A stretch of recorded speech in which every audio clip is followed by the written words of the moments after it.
লেখিকা রিমা বিশ্বাসের স্ক্যানার। ক্লাসে তখন এমএস স্যারের প্রোটিন সিনথেসিস পড়াচ্ছেন। বর্ণার স্বভাব মতো পাশে রয়ে বসা সারাংশকে দেখল। সারাংশ আজও সাদা হাঁটু ঝুল কুর্তা আর ডেনিম জিন্স পরে এসেছে। একটু খেয়াল করে দেখল পায়ে বুট জুতো। অদ্ভুত সাজ ছেলেটার। কলেজের প্রথম দিন থেকে দেখছে।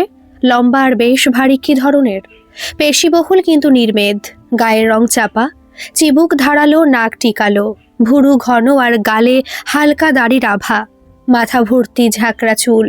সাইডে কলেজের ব্যাগটা নেয়, স্টাইলটা টানে বন্যাকে। কেন যেন মনে হয় বহু দূর থেকে কোনো এক রশ্মি জুড়ে রেখেছে দুজনকে।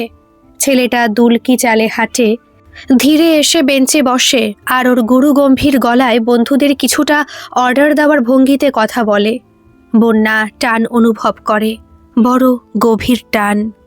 বন্যা আবার বোর্ডে স্যারের আঁকা আরএনের স্ট্রিং খোলার ছবি থেকে চোখ সরিয়ে আবার পাশের রয়ে তাকায়। সারাংশ মুচকি হাসছে। এ হাসি সহজ হাসি নয়, কিছু একটা খিচুড়ি বানানো হচ্ছে ওর মাথায়। ক্লাস ওভার হলে সোজা ওর বেঞ্চের সামনে দাঁড়িয়ে সে কথা জিজ্ঞেস করলো। ও বেশ মজা করার ভঙ্গিতে মাথা ডেস্কের খাতার উপর রেখেই বলল, কর্নারের সৌভিকের দিকে একবার তাকা। বন্যা তাকালো। সৌভিক অপলক দৃষ্টিতে বন্যাকে দেখছে। বন্যা রূঢ়ভাবে বলে, কি এর মানে? একটা নিঃশ্বাস ফেলে চোখ একইভাবে ডেস্কের খাতায় রেখে সারাংশ বলল, তোর দিকেও ছেলেটা তাকায়, তাই দেখি আর কি বলবো। হোয়াট ডু ইউ মিন সারাংশ? আমার দিকে ছেলেরা না তাকাবার মানে? রাগে রাগে প্রশ্ন ছড়ে বন্যা। এবার ডেস্কে ছড়ানো খাতা আর কিছু নোটস গোছ করে ব্যাগে পড়ে সে বেঞ্চ থেকে বেরিয়ে বন্যার কানের কাছে ফিসফিস করে, আলুর বস্তা বলে ছুট দেয়। পুরো ব্যাপারটা বোঝার আগে উনি চম্পট দিয়েছেন। এর মধ্যে সৌভিক সামনে এসে বলে কিনা, you are looking pretty in this outfit.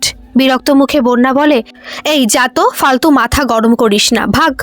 থতমত খেয়ে গোল গাল চেহারার মাঝারি উচ্চতার সৌভিক বলে, আমি ফালতু বলিনি, ইউ রিয়েলি লুক প্রিটি।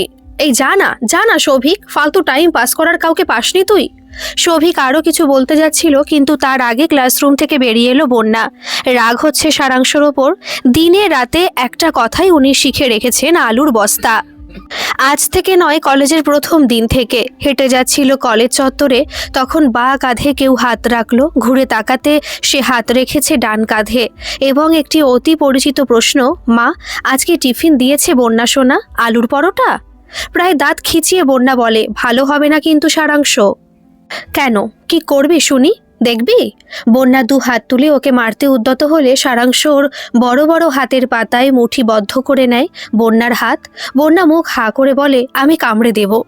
বড় হওয়ার দরকার নেই, এরকমই থেকে যা। সত্যি আমি এক এক সময় তোর বরের কথা ভেবে বেশ চিন্তায় পড়ে যাই। কোন অভাগার গলায় মালা দিবি রে তুই? বন্যাকে নিজের নিয়ন্ত্রণে এনে পাশে বসিয়েছে সারাংশ। বন্যা মুখ বেঁকিয়ে বলে, আমিও তোর বউয়ের চিন্তায় হয়রান হয়ে যাই। কেমন কসাইয়ের সঙ্গে বিয়ে হবে বেচারির। কথার মাঝে জিয়া এসে বলল, সারাংশ তুই এমজি ম্যামের বাড়ি গিয়ে নোট কালেক্ট করেছিস? প্লিজ শেয়ার কর। গম্ভীরভাবে সারাংশ বলে, যার দরকার সে ম্যাডামের বাড়িতে গিয়ে নোট লিখে নিয়ে আসবে ভাই। ফোকটে মাল বিলি করার দায়িত্ব নিইনি আমি তোকে এক্সট্রা যা লাগে দেব, প্লিজ। সরি, ওই খেকুড়ি বুড়ির বাড়িতে গিয়ে নোট আদায় করা অত সহজ নয়। আমি করেছি এবং সেই শ্রমটা তোমরা নিজেরা দাও। উঠে যাচ্ছিল সারাংশ, তখন জিয়া বলল, আমায় না দিলেও বন্যাকে দিবি নিশ্চয়ই। ভ্রু কুচকে সারাংশ বলল, কেন? তোদের মধ্যে কি চলছে ভাবছিস কেউ জানি না, তাই বললাম। এগিয়ে এসে সারাংশ একটা ধমকের সুরেই বলল, আমি নোট কাউকেই দেব না, আর আলুর বস্তার সঙ্গে আমার কিচ্ছু চলছে না, ফালতু রটনা বন্ধ কর। মাঝখান থেকে আমার গার্লফ্রেন্ড হওয়ার চ্যানেলটায় ফাটল ধরে যাবে। তোরা মেয়েরা মাইরি হেব্বি কুচুটে হোস। জিয়া কথাটায় রাগলো, বিড়বিড় করে বলে চলে গেল, তোরা ছেলেরা শালা ছ্যাচোর হোস। কিন্তু মন খারাপ কেন হলো বন্যার? নোট সারাংশ দেবে না বলল বলে? না, ওদের মাঝে কখনো কিচ্ছু হতে পারবে না এটা জেনে। ও কি আশা করেছিল ওদের মাঝে কিছু হোক? একটু আগেই না এও লাইফ পার্টনার নিয়ে কথা বলছিল। তবে এমন ভার হলো কেন বুকটা? অবশ্য বুকটা ভার বেশিক্ষণ রইল না। বাড়ি যাওয়ার রাস্তায় হঠাৎ কে একজন হাতটা ধরল। দেখে সারাংশ সকাল থেকে বিকেলের ভিতর চুলগুলো এলোমেলো হয়েছে আর কিছুটা বেড়েছে গালের দাড়ি। বলল, শুধু তোকে দিচ্ছি, ঢ্যাঢাং ঢ্যাঢাং করে সবাইকে বলে বেড়াবি না। আমার চাই না রে, অভিমানী কেঁপে যাওয়া গলায় বন্যা বলে। হাসি হাসি মুখে ওর ব্যাগটা টেনে নিয়ে চেন খুলে ব্যাগে পুরে দেয় সারাংশ। জেরক্সের পয়সাটা অবশ্যই নেব। দুজনে যখন একসঙ্গে ফুটপাত ধরে হাঁটছে তখন সারাংশ ওর মোবাইলে কিছু একটা দেখে হাসি হাসি মুখ করতে বন্যা কারণ জানতে চাইল। ওর দিকে মোবাইল এগিয়ে দিয়ে সারাংশ বলল, এটা ভাইয়ের বায়না। মোবাইলে একটা খরগোশের ভিডিও রেকর্ডেড। সে খুটখুট করে পালং শাক খাচ্ছে। কোথায় পেলি?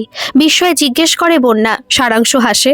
আমার ভাইয়ের খরগোশ, ভীষণ বায়না ছেলেটার। কোনো এক বন্ধুর বাড়ি গিয়ে দেখে এসেছে, তারপর বাবাকে পাগল করে দিয়েছে। আমি হাতিবাগান থেকে কিনে আনলাম এক জোড়া। জানিস, ওরা একা থাকতে পারে না। কি কিউট, আমায় দেখাবি? বন্যা, তুই বড় হবি না? ভাইয়ের বয়স কত জানিস? আমার থেকে 14 বছরের ছোট, 6 চলছে। প্লিজ সারাংশ, নিয়ে চল তোদের বাড়ি। চলুন, আজ খরগোশ আলুর বস্তা দেখুক। কথাটায় ঘুম মারে ওর পিঠে। বন্যার একটাই বন্ধু কলেজে, সে হলো সারাংশ। বন্যা সব কথা বলে ওকে। সারাংশ এও জানে বন্যা ঠিকই কাজের লোকের নাম ফাল্গু। জানে ওর চিংড়ি মাছে অ্যালার্জি। দক্ষিণ ভারত পুরো ঘোরা, কিন্তু এখনও উত্তর ভারত ওর দেখা হয়নি। সারাংশ জানে বন্যাদের মামার বাড়ির সঙ্গে কোনো যোগাযোগ নেই। ওর বড় মামা ধোঁকাবাজি করে পুরো সম্পত্তি নিজের নামে করে নিয়েছে। সারাংশর কাছে বন্যার সম্পর্কে অজানা কিছু নেই, অথচ সারাংশ কিনা ওকে না খেপিয়ে একেবারে থাকতে পারে না। সারাক্ষণ আলুর বস্তা বলার কি মানে? হ্যাঁ, বন্যা জানে ওর ওজন হাইট অনুপাতে বেশি, তাই বলে আলুর বস্তা বলবে? সারাংশদের অ্যাপার্টমেন্টে 4 তলার ফ্ল্যাটটা বেশ সুন্দর করে সাজানো।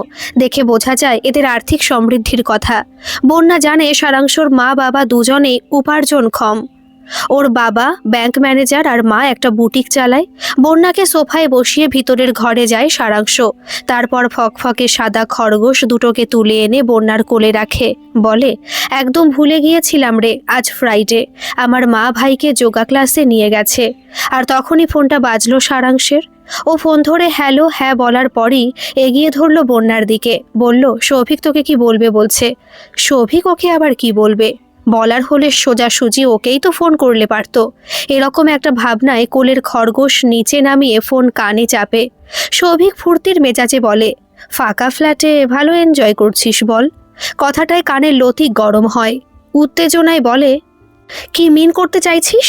ফাঁকা ফ্ল্যাটে যা হয় তাই। একদম ফালতু কথা বলবি না, সবাই তোর মতো মানসিকতা রাখে না। আর ওর ফ্ল্যাট ফাঁকা তোকে কে বলল? আমি এখানে এসেছি সেটাই বা কি করে জানলি? হাওয়ায় কথা ওড়ে ভাই।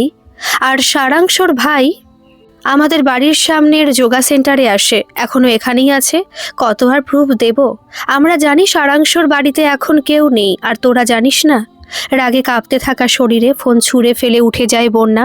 সারাংশ বলল, কি হলো রে, ফোনটা ভাঙবি নাকি? আজব তো। রাগে তখন মাথা কাজ করা বন্ধ বন্যার। বলল, তুই নিজে আমাকে অ্যাভয়েড করতে পারছিস না বলে সৌভিককে দিয়ে ইনসাল্ট করাবি? আমি কি এতই গায়ে পড়া সারাংশ? ছি, আমার নিজেকে ঘেন্না করছে। ওদের ফ্ল্যাট থেকে বেরিয়ে আসার আগে সুর একে থেকে জুতো নামাচ্ছে, তখন সারাংশ এগিয়ে এসে বলে, কি যাতা বকছিস? সৌভিককে আমি কি বলতে যাব?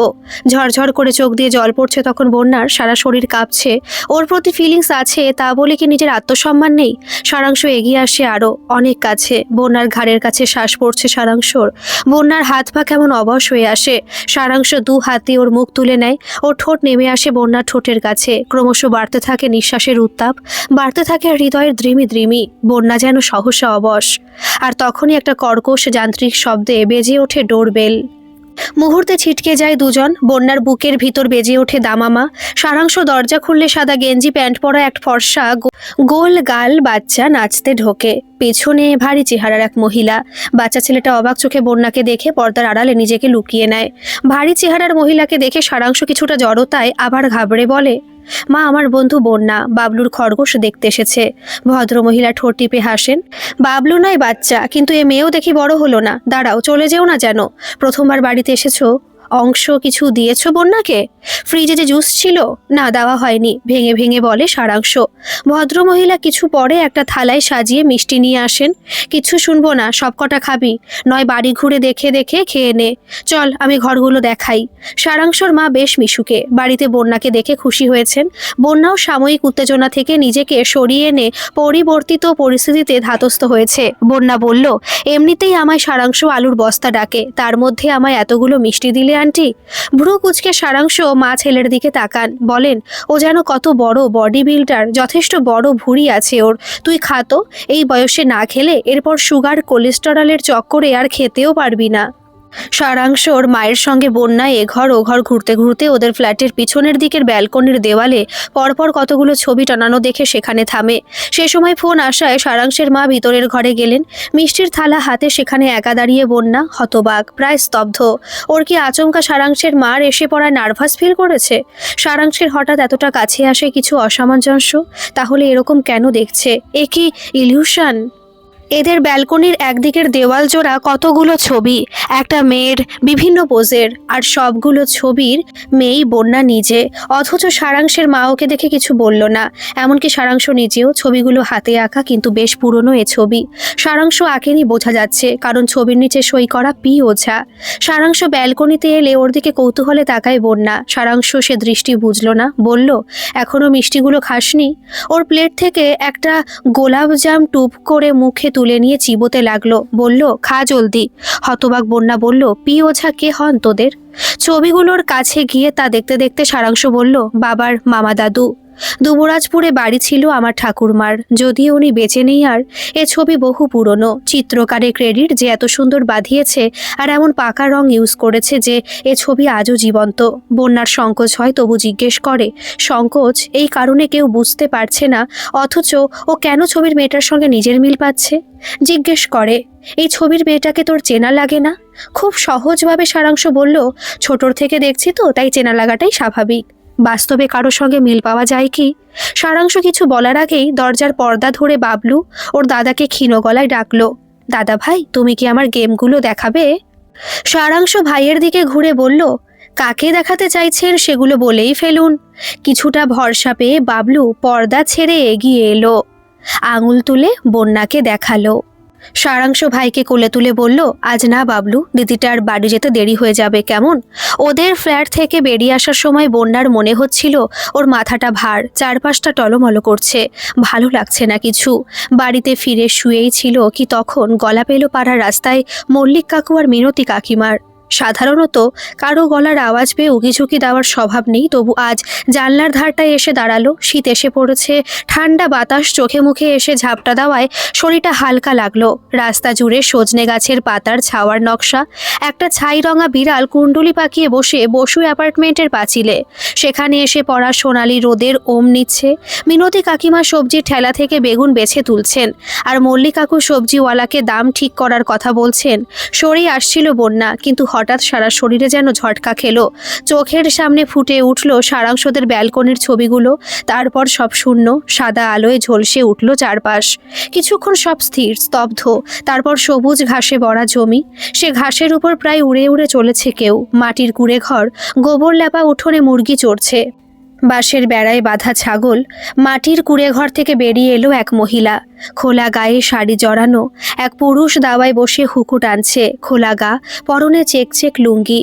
এ বড় কষ্টের জীবন গো মাঝি, সামনের জনমে খাইয়ে পইরা বাঁচতে চাই। প্যাটের জ্বালা বড় জ্বালা, মহিলাটি বলে। পুরুষ বলে, সামনের জনমে চাকরি করুম, বড় বাসায় থাকুম, দেখিস ঠিক হইব। ওই আশায় বইসা থাক, আর পোলাপানগুলা না খাইয়া মরুক।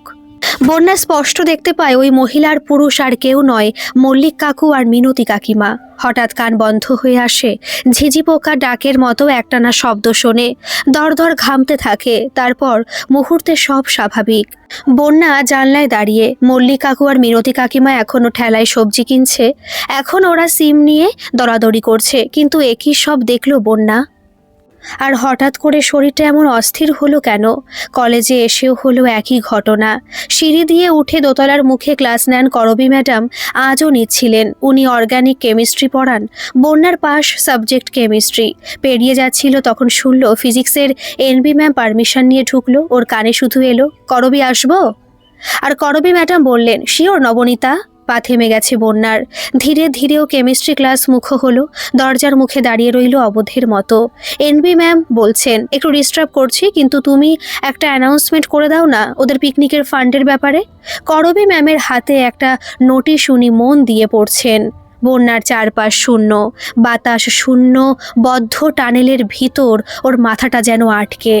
আবার সাদা রঙের ঝলসানি, অভিজাত এক পরিবার, বিশাল বড় বাড়ি, লেস বসানো ব্লাউজ আর লেসের পাড় বসানো শাড়িতে করবী ম্যাডাম কলা বেনির খোপা পিয়ানো বাজিয়ে গান গাইছেন। অনেকে শুনছে, তার মধ্যে গোল্ডেন ফ্রেমে চশমায় ফতুয়া আর ধুতি পরা ভদ্রলোকের দিকে বারবার তাকাচ্ছে করবী। গান শেষ হলে হালকা করধ্বনিতে সবাই প্রশংসা জানালো। করবী উঠে এলো এ বাড়ির পশ্চিমের ফাঁকা বারান্দায়। পিছনে এসে দাঁড়ালো গোল্ডেন ফ্রেমের চশমার ফতুয়া পরা ভদ্রলোক। করবী কাঁদছেন। সিনহার সঙ্গে আমার বিয়ে ফাইনাল করেছো বাবা, তুমি কিছু বলবে না? আমি কোন মুখে বলি? তোমার বাবার আমার ওপর কৃতজ্ঞতা অপরিসীম। রাগে জ্বলে ওঠে করবীর দু চোখ। চাইবো সামনের জন্মে যেন তুমি মেয়ে হয়ে জন্মাও আর আমার মতো এইরকম মানসিকতা যাতনায় ভোগো। স্পষ্ট দেখতে পাচ্ছে বন্যা, এই গোল্ডেন ফ্রেমে চশমার ফতুয়া পরা ভদ্রলোক নবনীতা ম্যাডাম। আবারও কানে ধাঁধা লাগার শব্দ, ঘামে ভেজে শরীর। কাঁধে একটা স্পর্শ পেয়ে প্রায় চমকে ওঠে। নবনীতা ম্যাডাম সামনে দাঁড়িয়ে, তুই ঘামছিস কেন? শরীর খারাপ? মাথা নেড়ে না বোঝায় বন্যা। তারপর নিজের ক্লাসের দিকে হাঁটা দেয়। সবাই জানে নবনীতা ম্যাডাম এই কলেজের আশুতোষ স্যারকে ভালোবাসতেন, কিন্তু কিছুদিন হলো ওনার অন্য একজনের সঙ্গে বিয়ে হয়েছে। আশুতোষ স্যার বিয়ে করেছেন ওনার দেশের বাড়ির কোনো আত্মীয়ের পরিচিতাকে। এই নিয়ে কলেজে কথা উঠেছিল প্রচুর, কিন্তু বন্যা এসব কি দেখছে আর কেনই বা? বাড়ি ফিরে হলো আরেক চমক। মা বাবার মাঝে তর্ক চলছিল মামার চাকরি ছাড়া নিয়ে, আর তখনই হলো বন্যার ওই অ্যাটাক। তারপর চোখের সামনে ফুটে উঠল এক বিরাট বটগাছ। সে গাছের তলায় জমিয়ে চলছে আড্ডা।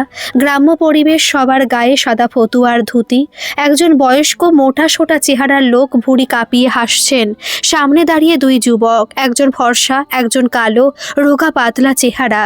ভদ্রলোক বলছেন, এত বন্ধুত্ব তোদের? হ্যাঁ রে, যে বিয়ে করে সংসার করলে বুঝি কখনো মনোমালিন্য হবে না?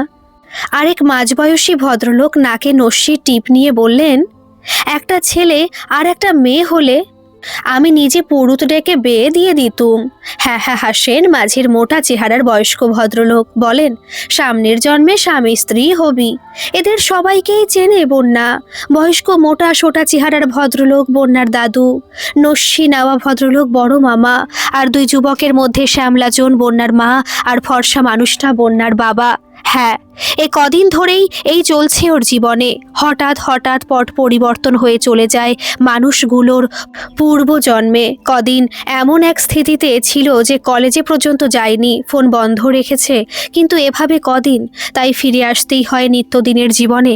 ক্লাসের বেঞ্চে বসে বই খুলে রেখেছিল মুখের সামনে। পাশে এসে বসলো সারাংশ। ওর দিকে ঘুম ঘুম চোখে তাকায় বন্যা। আজকাল রাতে ঘুম হয় না, সারাদিন কাটে ঝিমুনিতে। সারাংশ বলল, কি রে, এত এক্সজস্টেড দেখাচ্ছে, শরীর খারাপ? ওর সঙ্গে যা ঘটছে তা কাউকে বললে তারা বিশ্বাস করবে না। যদিও সারাংশই ওর একমাত্র বন্ধু, যার সঙ্গে মনের সব কথা ভাগ করে নেয় বন্যা। তবু কিছু বলতে পারলো না। সারাংশ আবার জিজ্ঞেস করলো, তোকে খুব ডিস্টার্ব দেখাচ্ছে, তুই কি সৌভিকের কথায় এখনো? সারাংশ থামে। চোখের সামনে আবারও সাদা আলোর ঝলকানি, বন্যার কানে ধাঁধার শব্দ। আরেকটা দৃশ্য ফুটতে চলেছে। হ্যাঁ, ঠিক তাই। লাল মাটির মেঠো পথ আর ঘন বন, শাল মহুয়া পলাশের জঙ্গল।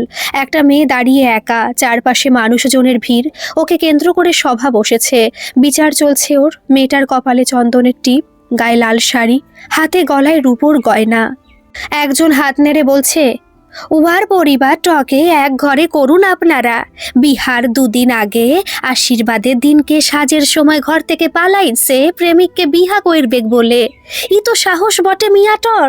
বাড়ির লোক সব জানে, তবু আমাদের সিলাটার শৈর বোলাস কইতে চাইছে। মেয়েটার প্রচণ্ড শীত করছে, ওর খিদে পেয়েছে, বন্যা অনুভব করতে পারছে। ভিড়ের মধ্যে একজন বলল, ওর পাত্রটাকে ডাক। আর প্রেমিককে? দুজন যুবক এলো সে বিচারের আসরে। গ্রাম্য এলাকা, বড় এক অশ্বত্থ গাছের তলায় বসেছে বৈঠক। লম্বা চেহারার যুবক মুখ চুন করে দাঁড়িয়ে। বেটে গোলগাল চেহারার ছেলেটি বলল, মিয়াটা যদি ভুলটা স্বীকার করে তো আমি ওকে ঘরে তুলতে রাজি। মেয়েটা চিৎকার করলো, আমার মত লাই, আমি অরুণকে মন দিয়েছি। সঙ্গে সঙ্গে গালে এসে পড়ল একটা থাপ্পড়। গ্রামের প্রধান বলল, তুয়ার কি মত বটে অরুণ? তুই তো পীড়িতর বটিস। লম্বা চেহারার ছেলেটি যে এতক্ষণ ভুরু কুচকে বিরক্তি মুখে দাঁড়িয়েছিল সে বলল, আমি অন্য লোকের স্ত্রীর উপর কেন নজর দিব?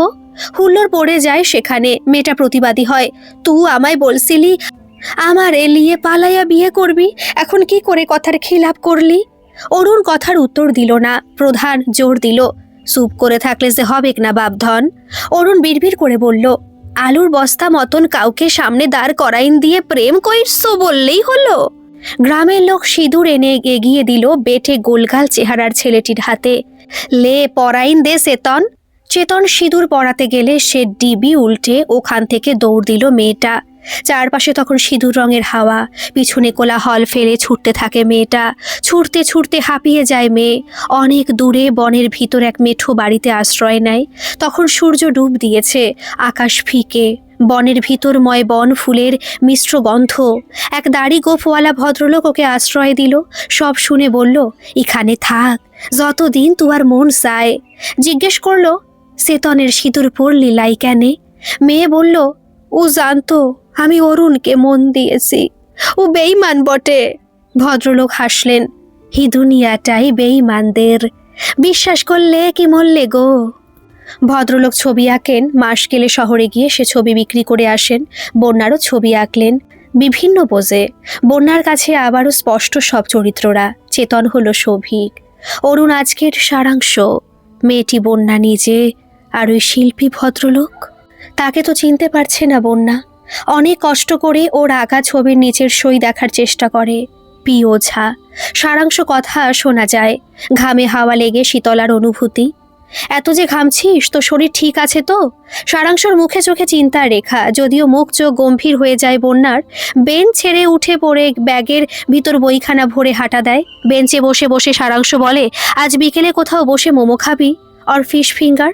বন্যা ফিরে তাকিয়ে শুধু বলে, দায়িত্ব নেওয়া আর পালন করার ক্ষমতা যার আছে সেই প্রকৃত পুরুষ অথবা নারী, বাকিদের বোধহয় অমানুষ বলা যায়।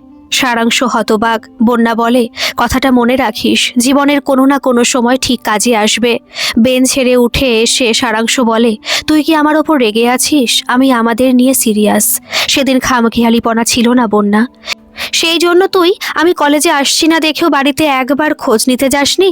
সারাংশ চুপ করে যায়। কি ভেবে বলে, আমি ভেবেছি তুই কলেজে তো আসবি। I was just waiting for you to come to college. সারাংশকে পাশ কাটিয়ে হাঁটা দেয় বন্যা। সারাংশ নাম ধরে ডাকলো কয়েকবার, আর যে ইচ্ছে নেই ওর ডাকে সাড়া দেওয়ার। চোখের সামনে লাল শাড়ির মেয়েটা ছুটছে ছুটছে। কানে আসে দাড়িওয়ালা বুড়োর কথা, দুনিয়াটাই বেঈমানদের গো, বিশ্বাস করলে কি মরলে। গল্পটি কেমন লাগলো অবশ্যই কমেন্ট করে জানাবেন, আর ভালো লাগলে একটা সাবস্ক্রাইব করে আমার পাশে থাকবেন। ধন্যবাদ।